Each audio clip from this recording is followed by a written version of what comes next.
Glitch is a modern technology. Okay, we are live. Hey, everyone. Happy Thursday. It's not Monday, it's Thursday. Yes, that's correct. We didn't time warp.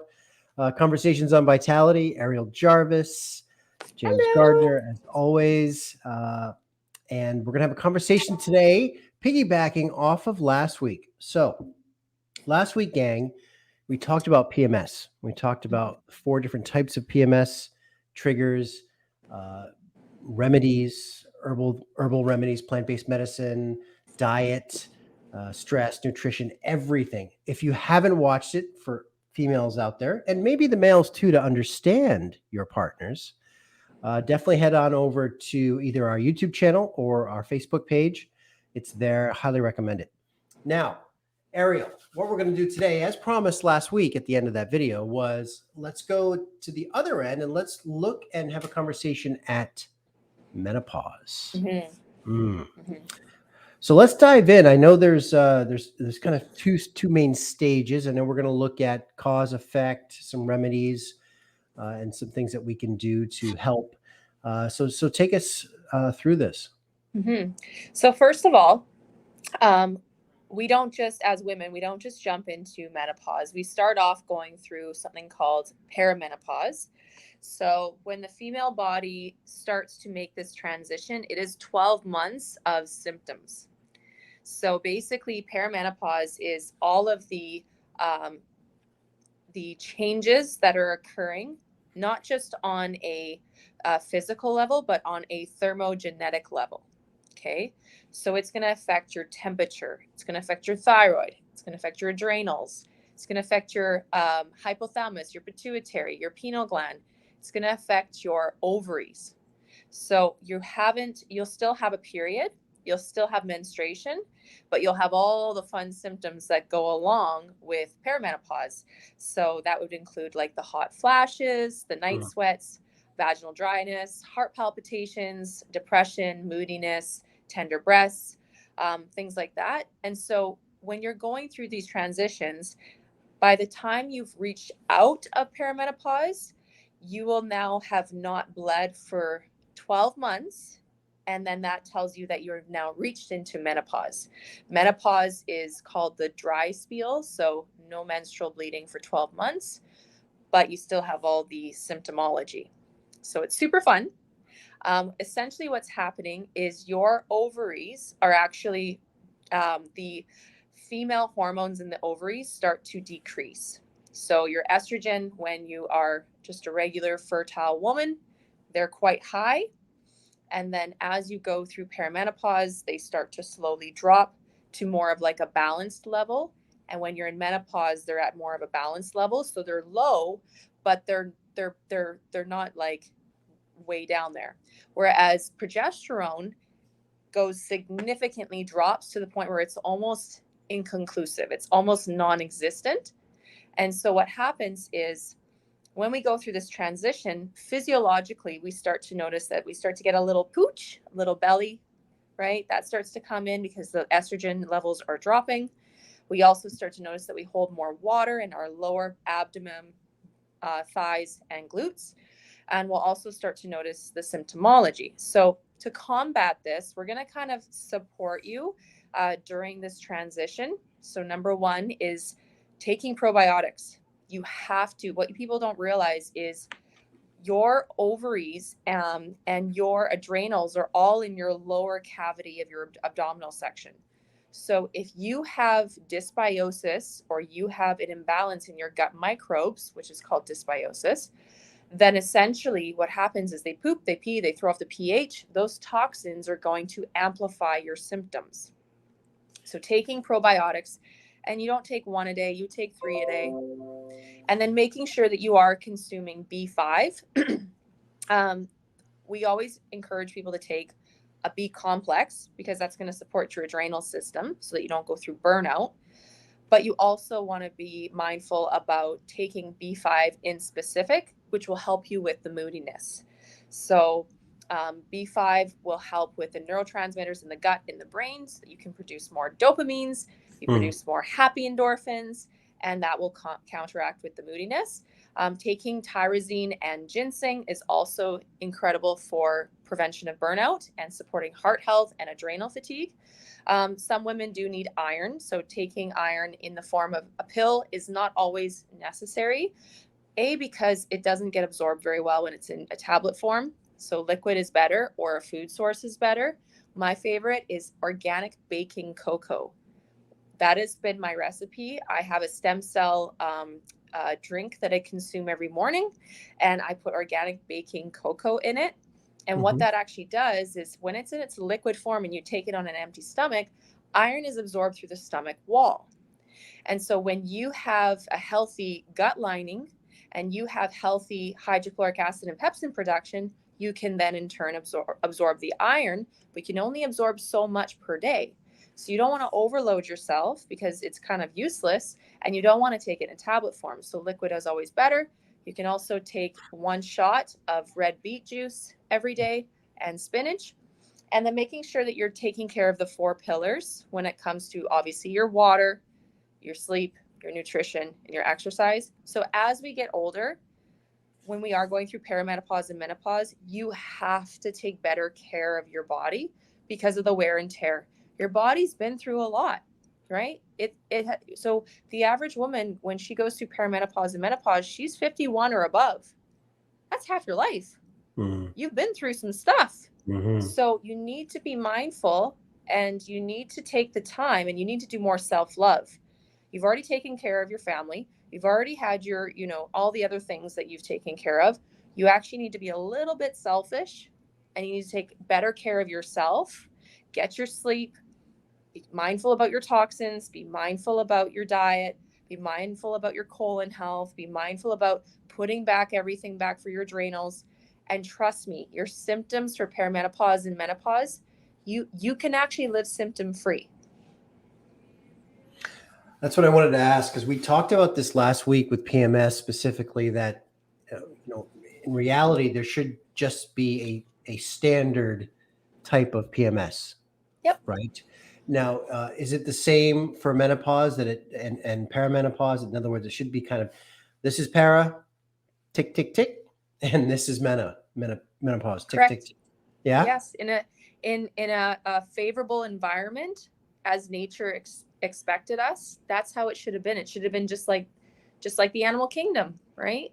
But unfortunately, there are so many variables that we come across as women, and it throws off our hormones. Toxins are endocrine disruptors. The more toxins you consume, the more it's going to build up in the tissues and membranes and throw off your hormonal systems, throw off your glandular systems. So if you smoke, you're not going to enjoy perimenopause and menopause. 1 puff of a cigarette has 1 trillion free radicals. So if you smoke, it's time to quit. Just give yourself a little shake. If you need help, we have a program. Get your head a shake. Yeah. Right? A really good program, by the way. It's a really good program. I know. And we're here to hold your hand. There's no judgment, only love. The second thing is, if you drink alcohol, that's just, we got to have a conversation about that too. So be careful with alcohol. So alcohol is full of toxins. But I thought red wine was good for you. No, it's not. So it's just, you want to be mindful about alcohol. You want to be mindful about fast food. You want to be mindful about processed foods, processed sugars. So people are like, well, what's left to eat? There's nothing left to eat. Eat a high protein, so a high amino acid, high vegetable diet. And then take some herbs, drink your water, get your sleep, and your symptomology for perimenopause and menopause will slowly start to disappear. And women will have varying symptoms or varying degrees of the certain symptoms. Because I know, for example, when you were going through the list, the increased thermogenesis, or whatever, however you described it, basically a lot of women that I know that are going through it are like, they're always on fire, right? And so a woman can have certain symptoms higher, more profound than others. And then are there certain remedies to target when someone's dealing, like, the hot flashes are just killing them, let's say. And you can provide something that targets that. So in particular, we have something called Women's Formula, And so if you have mild hot flashes, you take 1 capsule a day and you will feel relief within a few days. If your hot flashes are really bad, you take 2. And then you'll feel everything is corrected. The reason you're getting hot flashes is because your liver is not functioning optimally, and your liver and your thyroid is part of your temperature regulator. So if they're not functioning properly, and then all of a sudden you have a hormonal drop with your estrogen and progesterone and your DHEA, then you're going to have issues. DHEA is a steroid hormone for those of you that don't know. And so what happens is when your estrogen and progesterone levels drop, DHEA gets affected, the adrenals get affected, cortisol goes up. Cortisol is a heat hormone. It adds inflammation and heat to the body. So consuming things like the women's formula blend, consuming licorice root will actually help with decreasing your symptomology, or taking holy basil, taking evening primrose oil, black cohosh. I love wild yam and chase tree. I love flaxseed oil. These will all support your adrenal glands so that you are not going through the hot flashes or the moodiness or the chronic fatigue, all that fun stuff, and be actually able to sleep. So a client would come into you, you would assess her and look at symptomology that they're going through, whether they are in fact maybe in para or regular menopause. Mm-hmm. And then you have certain tinctures, and then you would just kind of do your magic and put together whatever works for that client. So basically most women that come in to see me for hormone balancing, usually they have really bad symptomology and they're on medications. Usually they're on Synthroid because their thyroid gave out years ago. So after you've had your second child, you just created 2 offspring. They're like little vampires, like little suckers, right? So you basically donated so much of your nutrition to that child, and you did it twice. And most people don't put back the nutrition back in the female body, right? So that she's breastfeeding, she's carrying for 9 months, right? And it is sucking the life out of you, right? Not in a bad way, but it's true. And if you don't know what your deficiencies are and you just jump back in and have another child, by the second child, your thyroid takes a hit. And then we noticed that all the women are the fatigue, the hair loss, the weight gain. They either go hypo or hyperthyroidism. Now they're on Synthroid, desiccated thyroid medication. The list goes on. And your thyroid plays a huge role with vitamin and mineral absorption. Could you imagine if you were filling up a gas tank for your car and there was a hole in the bottom, like a big hole? You wouldn't be able to go anywhere. But yet we're forced to. We're still forced to function on burnout. So then when that comes into your perimenopause and your menopause, it doesn't go away. It gets progressively worse. So that's why you need to put back bioenergetic herbs to support these areas. You need to treat the root cause. You need to analyze. So I always do a hormone body toxic scan. I analyze your gut microbes, your cortisol levels, your hormones. I ask you on the intake form, how many medications are you on and how long have you been on them? What's your diet like? What's your toxicity overload like? Do you drink wine every night? Do you smoke marijuana? Do you smoke tobacco? What else do you do? Do you take Advil every day? Do you get, like, there's so many variables involved. So we have to start to, you're like an onion. We have to start to go through all the layers to create a customized protocol. And so with Western medicine, they don't have the time to do this, and it's not their scope. Their scope is to use one pharmaceutical to treat one symptom. And so unfortunately, you're not getting through the onion layers, and people are not getting the quality of life back, right? And so when you go down that holistic path, I want you to go into the thought process that this is a journey. It took me years to get to this point, and it's going to take me time to get well. It's not overnight. And if you're wondering what the formula is, it takes 1 month for every year you had the problem. Well, that's it in a nutshell. I think we've all been guilty of falling into this kind of convenience based, got to have things now mentality in Yeah. life. Yeah. Uh, and that's a 1 month for every year. I mean, that's a pretty powerful statement if you do the math. Depending on what we're dealing with. Mm-hmm. Uh, Yeah. Question for you, because we talk hormones. We've been talking hormones a lot. So estrogen drops, testosterone drops. Yep. In a perfect world, would we, again, what I've been told is as we age, it's natural to have a decrease in that. Mm-hmm. Now, is that true? Or in a perfect world, could we, again, eat the right things, take the right things to regulate and have a consistent testosterone level that I have in my early 50s as I would have as in my early 30s, for example? Is that possible? So herbs are part of a food category. So that's why we don't prescribe herbs because they're considered food. Okay. And so if you were to be eating these herbs, you would actually not have the significant drop that you would have of your estrogen, your testosterone, and your progesterone. It would be a little drop, but it would not be as significant or as excessive. And so your symptoms would be very few. You would have very few symptoms. Now, naturally, we're supposed to have these things are supposed to drop, but women are supposed to be fertile for much longer than they are today.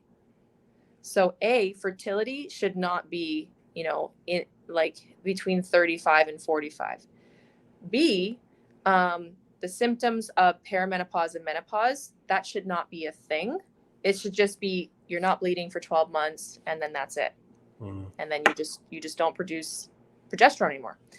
And then C, if we were in a perfect world, if we were to actually eat the way we're supposed to eat and take care of our bodies the way we take care of it, yes, eventually females would not be fertile anymore, but you would not notice that there was a significant difference in your symptomology.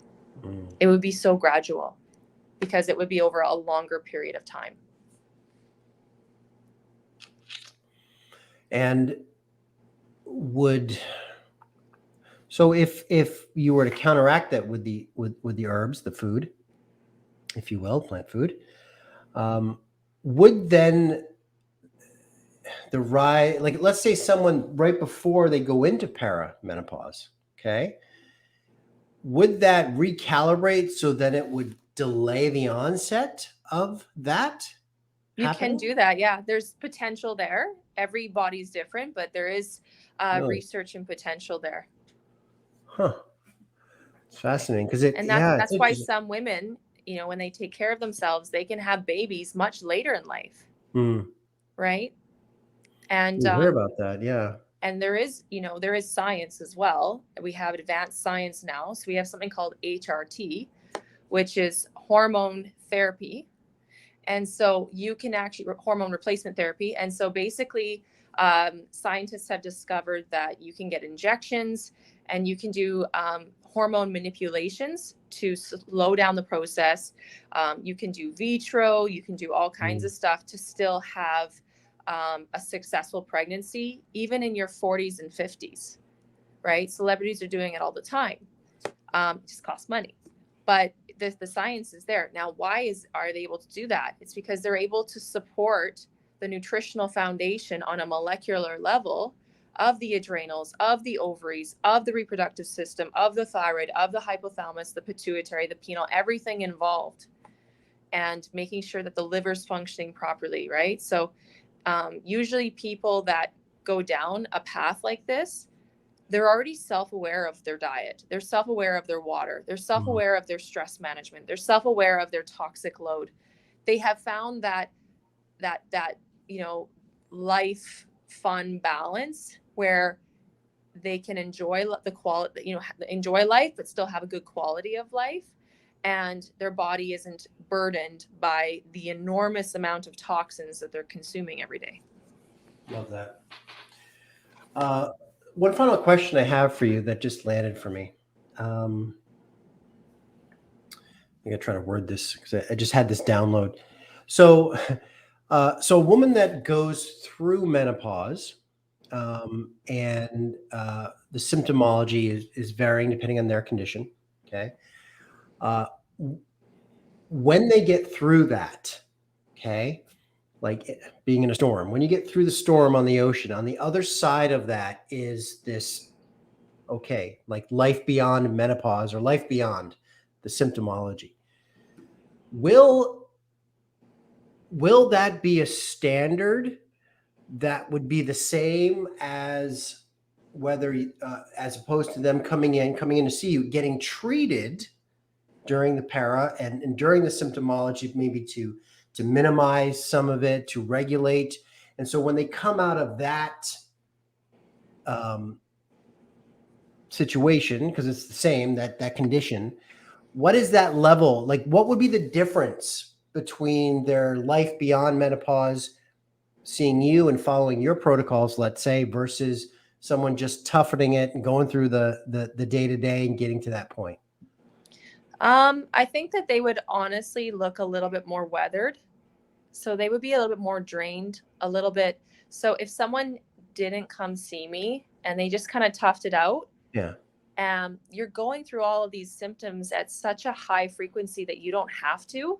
It's exhausting, right? And so it can go Mm, on for 15 years of symptoms that you didn't have to experience. So there when it is. you come out of that, you'll be symptom free finally, but it's almost like a prison that you didn't have to serve, right? So And it so takes. people that it's like time that you didn't have to serve. And so people that were able to go through that transition of life in a balanced way, when they come out, the outcome is the same, but you just didn't have to face the storm.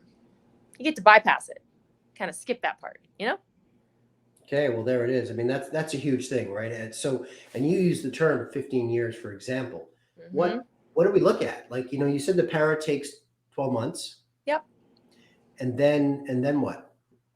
So I actually have patients that have been in perimenopause for up to 4 years, and then it's only supposed to take 12 months in a perfect world, but they drink, they smoke, they take like 15 medications, right? Right, The right. stress is through the roof, the family dynamics, like it's just their cortisol's just through the roof, right?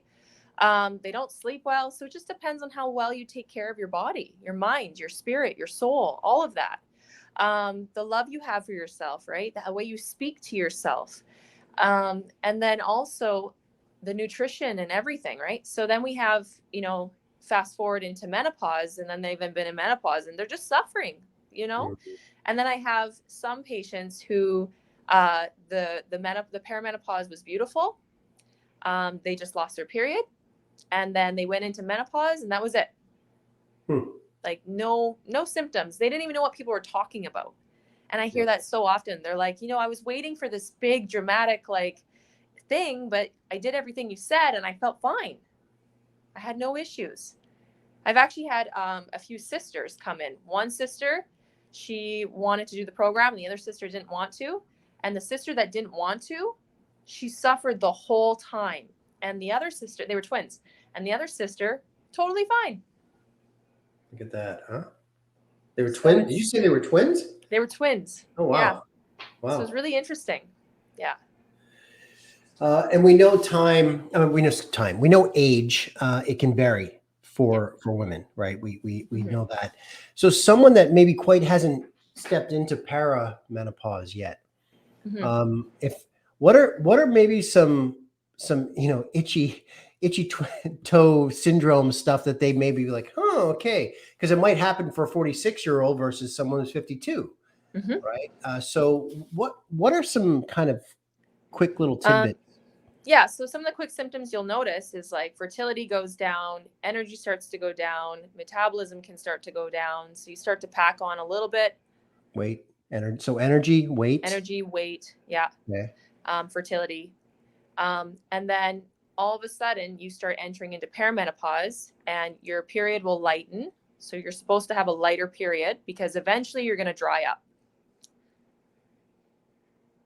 Okay. But then all these symptoms come that I explained earlier in this video. Yeah. Yeah.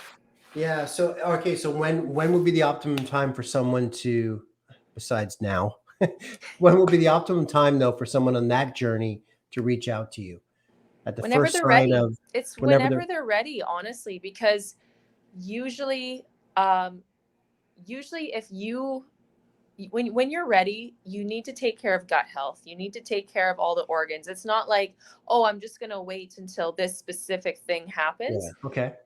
Coming in Fair and just enough. taking care, right? So if I had to put you on the spot and give me an age, any woman that's 45 should come see me.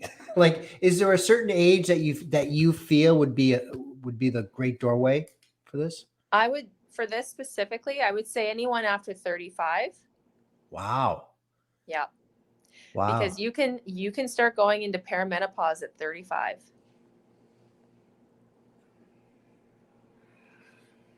Yeah. God, women's bodies just It's crazy, so huh? interesting. Yeah. Wow. Wow, wow, Yeah. wow. Okay. That right there is an eye opener. I mean, we talk prevention and we talk that, but what you're saying is Yeah. So it can one of last a my long time. go-tos, and you can get this from Save On Foods actually, is my stash. Oh, the teas, right? Yeah. So this is the licorice spice. So this is really good for supporting adrenals so you don't have burnout, supporting your DHEA, which is the steroid hormone. And it's also going to be really supportive of balancing your estrogen and progesterone to a point where it's just not crashing. Mm, It'll slowly come down, but not right. crash. We Right. want it to be like a thermometer, slowly coming down, not like a brick wall that just crashes to the floor. Right. Awesome. Well, Ariel, amazing stuff. So again, gang, last week PMS, this week menopause. Come in and see Ariel. Consultation. The information's on our Facebook, on YouTube, wherever this finds you, on our links on social. Come in for a 15-minute consult and be proactive about your health. I mean, Ariel, right? Whether it's menopause, whether it's anything, it usually starts with the gut, usually starts with the 4 pillars, and plant medicine is a game changer. So, just right? an annual visit, right? Coming Yeah. in every 12 months, see how you're doing, see how things are going. Quick checkup, make sure everything's good, and send you on your way. So it doesn't hurt, right? Better quality of life. Absolutely. And we're here to support too. That's the big thing. It's not just, okay, here you go, take 2 of these and we'll see you in 6 months, right? That's not the way you roll with Vitality. It's hand holding and walking with people and with hands at their backs. So, all right, Ariel, you're amazing. Thank you so much. Thank as you. Always. And thank you for having me.